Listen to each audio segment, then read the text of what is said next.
నా route clear అయిపోయింది. Clear కాదు, ప్రాబ్లంలో పడతావు. అలాగా? ఎలా? మీరేమో ఆదిత్య గారికి చెప్తారు, ఆయనేమో చిందులేస్తారు, చంపుతా నరుకుతా అంటారు. అందుకే నేను అసలు కేర్ చేయను. నువ్వు చూసిన అత చెప్పకుండా గుట్టుగా ఉన్నావు అనుకో, ఇక్కడ అక్కడ మెయింటైన్ అవుతా. లేదు రచ్చ చేయాలనుకుంటే చెప్పు, నాకేం భయం లేదు. ఇక్కడ డైవర్స్ ఇచ్చి అక్కడ రిసెప్షన్ ఏర్పాటు చేస్తాం. పబ్లిక్గా సంసారం మొదలు పెడతా. చాలా ఎక్కువ మాట్లాడుతున్నావు. ఇష్టపడే ఆడదాని కోసం మగాడు ఏదైనా చేస్తాడని నీ విషయంలో ఆదిత్య గారి ప్రవర్తన సాక్ష్యం. అదే నేను రిపీట్ చేస్తా. ఏమీ చూడలేదనుకుంటే నీ ఆడబడుస్తూ నా లైఫ్ షేర్ చేసుకుంటా. లేదంటే పిల్లడు నామకరణం లేదు, దీప్తే నాకు భార్య కాదు. నువ్వే ఆలోచించు.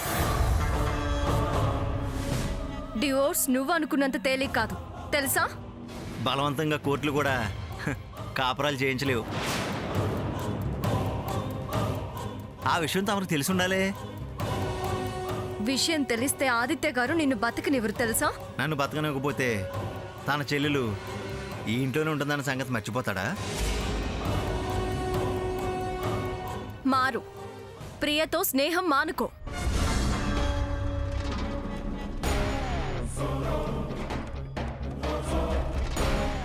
కుదరదు. మళ్ళీ ఇంకోసారి వార్నింగ్ ఇచ్చే ప్రయత్నాలు మానుకో. ఇదేంటి ఇలా మాట్లాడుతున్నాడు?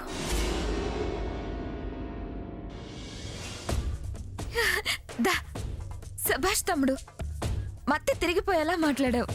ఇలాగే మెయింటైన్ చేయి, అస్సలు తగ్గద్దు. ఈవిడ గారు ఆయన గారు కలిసి ఏం చేస్తారో చూద్దాం. ఇంక చేసేదేముంది? ఏం చేసినా నష్టపోయేది వాళ్లే. నా రిప్లైకి షాక్ అయింది. అందరూ బెదిరించేవాళ్లే. బెదిరిపోయింది, ఇంకా బెదిరించడాలేం ఉండవు. మంచి కౌంటర్ ఇచ్చావు. Keep it up. వస్తానక్క. కొత్త చిచ్చు అంటుకుంది, బాగా రాజెయ్యాలి.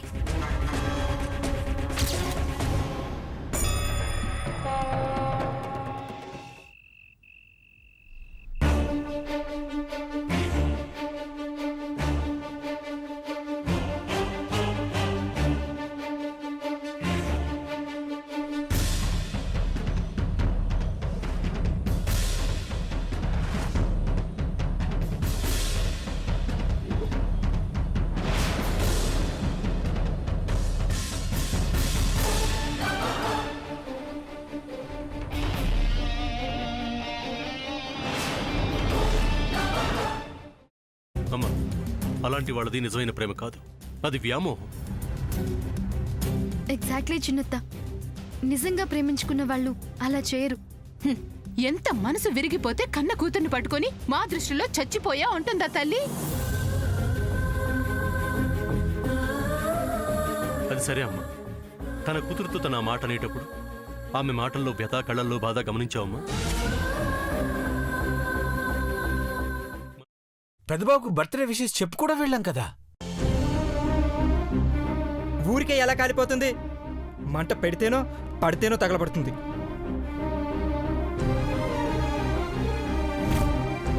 కరెక్ట్ చిన్నబాబు, నీకొచ్చినట్టే నాకు డౌట్ వచ్చింది. పార్వతే షర్టును తగలబెట్టిందనుకుంటా.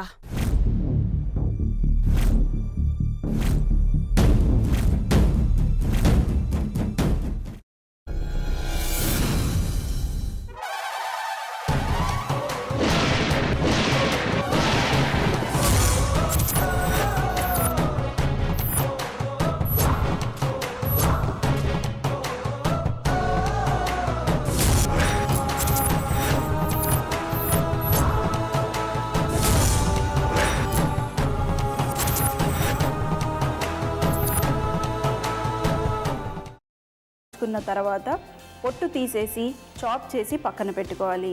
ఒక ప్యాన్లో కొద్దిగా నూనె వేడి చేసి అందులో ఆవాలు, మినప్పప్పు, శనగపప్పు, కరివేపాకు, సన్నగా తరిగి పెట్టుకున్న ఉల్లిపాయలు వేసుకుని 1 నిమిషం పాటు వేయించుకోవాలి. ఆ తర్వాత కాల్చి కట్ చేసి పెట్టుకున్న వంకాయని కూడా అందులో వేసుకుని బాగా మిక్స్ చేసి బౌల్లోకి ట్రాన్స్ఫర్ చేసుకుని అందులో తగినంత చిక్కటి పెరుగు లేదా పల్చటి పెరుగు వేసుకుని మిక్స్ చేసి అన్నంతో కానివ్వండి, చపాతీతో కానివ్వండి సర్వ్ చేసినా చాలా బాగుంటుంది.